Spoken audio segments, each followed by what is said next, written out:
Ok, alors en fait, on est censé chercher des polynômes P qui sont dans R2 de x, autrement dit des polynômes de degré inférieur ou égal à 2. On commence en douceur. Et vérifiant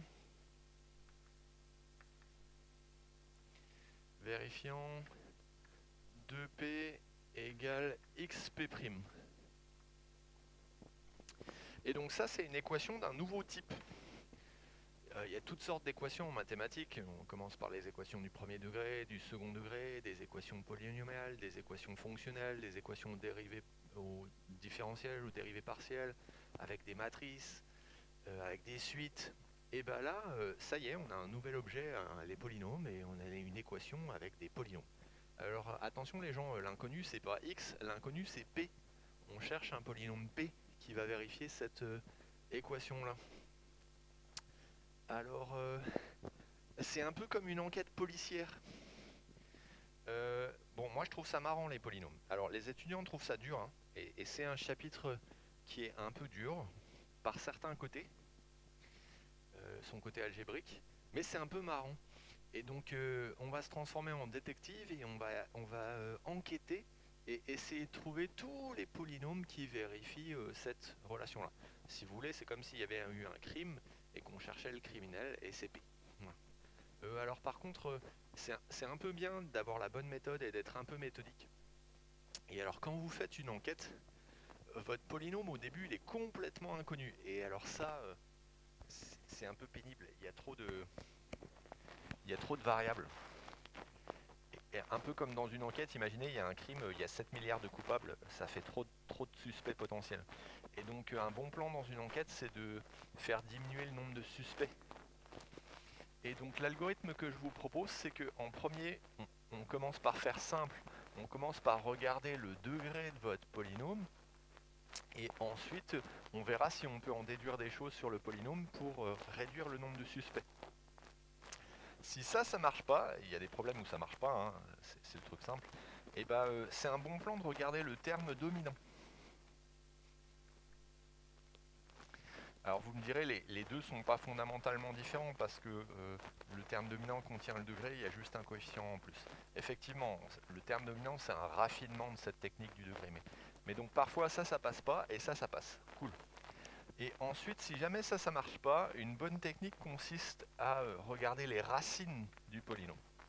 Alors les racines du polynôme, on ne l'a pas encore vu ensemble, ça viendra un peu plus tard, mais vous verrez que c'est très très très puissant ce truc-là. Par contre, c'est aussi beaucoup plus compliqué que ce qu'il y a en haut ici. Donc en gros, on essaye du plus simple au plus compliqué de s'y prendre comme ça. Alors là, ils sont gentils, en fait, ils nous font chercher les polynômes dans R2 de x et ils nous aident un petit peu. Ils ont déjà réduit l'ensemble des suspects. Pourquoi? Parce que si vous êtes un polynôme de degré plus petit que 2, vous pouvez directement l'écrire sous la forme, j'ai droit aux constantes, j'ai droit au bx, j'ai droit au cx2, et c'est tout. En fait, les polynômes de degré inférieur ou égal à 2, ils ont toute cette tête-là. Ce qui fait qu'au lieu de chercher un polynôme P quelconque et où il y a une infinité de variables, on n'a plus que 3 inconnus, on n'a plus que A, B et C à chercher. Alors on pourrait faire les bourrins, hein. Une fois qu'on a posé ça, on peut balancer ça là-dedans, identifier, résoudre un système et on trouve. On fera peut-être ça. Mais j'ai quand même envie de vous montrer ce bidule-là pour voir où ça nous mènerait, parce que ça sera extrêmement utile sur d'autres exercices. Ok, donc ça veut dire qu'on commence par regarder le degré. D'accord, alors supposons que P soit différent de 0. Ouais, il faut prendre un polynôme non nul pour qu'il ait un degré. Et puis clairement le polynôme nul vérifie ça. 2 fois 0 c'est égal à x fois la dérivée de 0. Donc 0 c'est clair que ça marche. Si P est différent de 0, du coup il a un degré. Mettons, appelons-le n. Alors du coup, lui là, c'est un multiple, donc il est de degré n. Et lui là, c'est quoi son degré? Quand on dérive un polynôme, on aurait dû donner cette formule-là, et son degré il diminue de 1. Donc ici ça ferait n-1.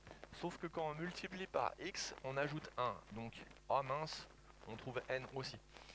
Donc vous voyez, on est dans un cas où le degré du polynôme marche pas. Et donc il nous donne rien. Je veux dire, à quoi ça va nous servir de voir que n est égal à n? Ça sert à rien. Et donc il faudrait passer au terme dominant. On va regarder ça un petit peu après. J'ai dit que le degré d'une dérivée diminuée de 1, c'est pas tout à fait vrai. En fait, quand vous dérivez une constante, vous trouvez 0. Et le degré de celui-là, c'est moins l'infini. Donc en fait, le degré diminue au moins de 1, mais il peut passer à moins l'infini si vous dérivez une constante. Enfin bref. Donc maintenant, je vais montrer du coup l'outil quand on utilise le terme dominant. Ça veut dire que du coup, notre polynôme, on le cherche sous la forme d'un, on va dire un ax puissance n, plus un polynôme reste, ou poubelle si vous préférez en indien, qui est de degré strictement plus petit. Donc on a un terme dominant. Donc le fait de chercher le polynôme là-dessous, c'est vachement sympa parce que au lieu d'avoir une somme horrible avec plein de coefficients, eh ben, on n'a que 2 termes, et donc c'est gérable. Et donc, ok, on a un terme dominant, notre polynôme, bam, qu'est-ce qu'on fait? On balance ça là-dedans, et on regarde ce que ça donne. Eh bien, 2p, ça va faire 2ax puissance n plus 2r. Et si vous faites xp', qu'est-ce qu'on va trouver? Ça va faire x fois, il va falloir dériver cette chose-là, puisque les règles de dérivation sont les mêmes que habituelles. Donc on va avoir a n x puissance n-1 plus r'. Puisque les deux polynômes doivent être égaux, les deux termes dominants doivent être égaux. Et donc ça veut dire qu'on a, si vous regardez ici, le coefficient de x puissance n, c'est 2a. Si vous regardez ici, le coefficient de enfin de x puissance n, ici, vous obtenez en fait que 2a est égal à a fois n. Alors, comme vous avez pris un terme dominant, a est non nul. Et donc vous en déduisez en fait que n est égal à 2. Et donc là, bingo, on a vachement avancé, parce que du coup, en regardant le terme dominant de notre polynôme et en balançant le polynôme dans l'équation là, on obtient une relation sur n, autrement dit, p est forcément de degré 2. Et donc on a avancé dans notre enquête.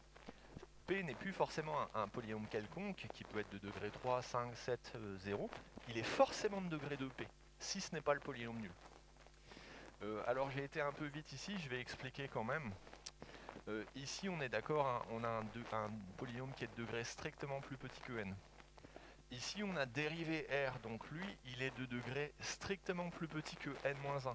Et comme je le multiplie par x, le produit de x par r' est de degré strictement plus petit que n. Autrement dit, j'ai pas raconté de bêtises en disant que le polynôme là, son terme dominant était là, et ce polynôme là, son terme dominant était là aussi. Et donc comme les deux termes dominants doivent être égaux, on obtient cette gentille petite équation toute simple qui nous permet de voir que le degré de p est forcément 2. Moralité, ça a complètement coincé, ça a donné que dalle.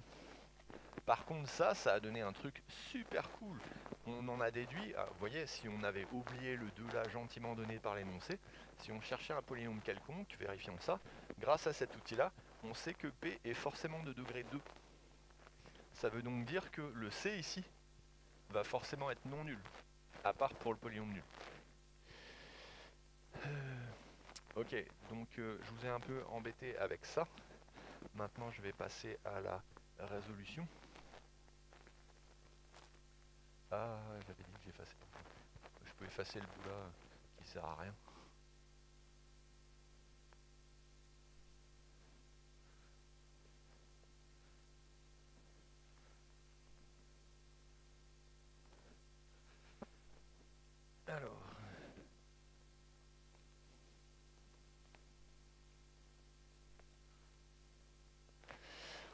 Alors qu'est-ce qu'on fait maintenant? Donc ce qu'on aurait pu faire depuis le début, mais là on a appris un truc en plus, P est dans R2 de x, on sait même qu'il est de degré 2, donc on peut poser ça pour notre polynôme, on va le balancer là-dedans, et donc ça fait 2 fois a plus bx plus cx au carré, qui est égal de l'autre côté à x. Il va falloir qu'on dérive ça, mais c'est super facile, ça fait b plus 2cx. On n'a qu'à développer, hein, ça fait 2a plus 2bx plus 2cx au carré. Et là, de l'autre côté, on trouve bx plus 2cx au carré. Alors, il se trouve que vous avez un polynôme à gauche et un polynôme à droite. C'est le même, puisqu'ils sont égaux. Mais vous avez la décomposition de ce polynôme dans la base canonique des polynômes, c'est-à-dire la base 1x, x2. Vous voyez, ça, c'est une base.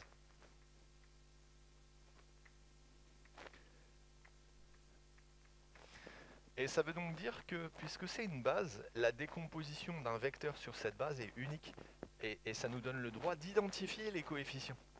Autrement dit, parce que c'est une base, on obtient le système suivant. Alors, je dois pouvoir encore écrire là. Donc, je peux identifier 2a avec A, bah, il n'y a pas de coefficient constant à droite. Donc, 2a va être égal à 0. 2b doit être égal à b. Et 2c égale à 2c. Bah oui, on retrouve ce qu'on a trouvé tout à l'heure quand on a fait le truc sur le terme dominant, en fait. Donc, c'est pas étonnant d'avoir cette relation-là qui nous apprend rien. Donc, il nous reste juste à résoudre ça. Et c'est pas trop compliqué de voir. Je pense que A vaut 0 et B vaut 0 aussi. Alors, on vient de résoudre nos contraintes. Et une fois qu'on a résolu les contraintes, c'est un bon plan, quand on fait des espaces vectoriels, de les renvoyer dans le truc qu'on cherchait au départ. Et donc ça veut dire que notre P là, eh ben, on a avancé dans notre enquête. On a A qui vaut 0, B qui vaut 0. Ça veut dire que P, il a forcément la tête C fois X au carré. Alors, le raisonnement qu'on a fait pour l'instant, c'est si P est un polynôme non nul qui vérifie cette relation-là, on le balance là-dedans, alors forcément P a cette tête-là. Autrement dit, on est en train un peu de faire une analyse synthèse, on a montré une implication. Si on a une solution, forcément elle a cette tête-là. Donc c'est une implication dans ce sens-là. Ce qui serait sympa, c'est de faire l'implication dans l'autre sens pour vérifier que ça marche, pour avoir trouvé toutes les solutions. Donc je vais effacer de ce bout-là maintenant. Avec de l'eau.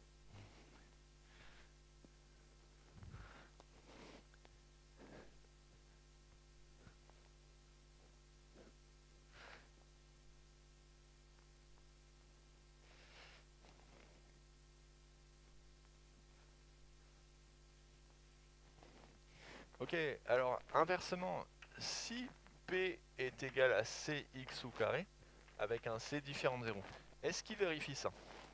Bah on a 2P qui vaut 2Cx2, et on a xp' qui va valoir x fois c fois 2x, qui fait 2cx2. Ah bah ouais, ça marche. Autrement dit, on a bien montré que 2p égale xp', c'est équivalent en fait que soit p vaut 0, ou alors p égale cx2 avec un c différent de 0.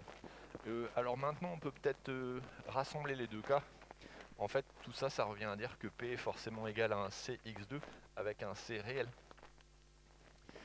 Et comme on a fait le raisonnement pour tous les polynômes, sans utiliser la contrainte qu'il était forcément de degré inférieur ou égal à 2 au départ, en fait, techniquement parlant, on a résolu cette équation-là dans R de x.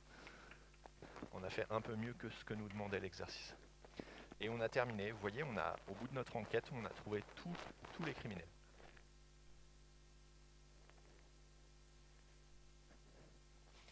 Ouais, c'est un peu limite là. Tant pis.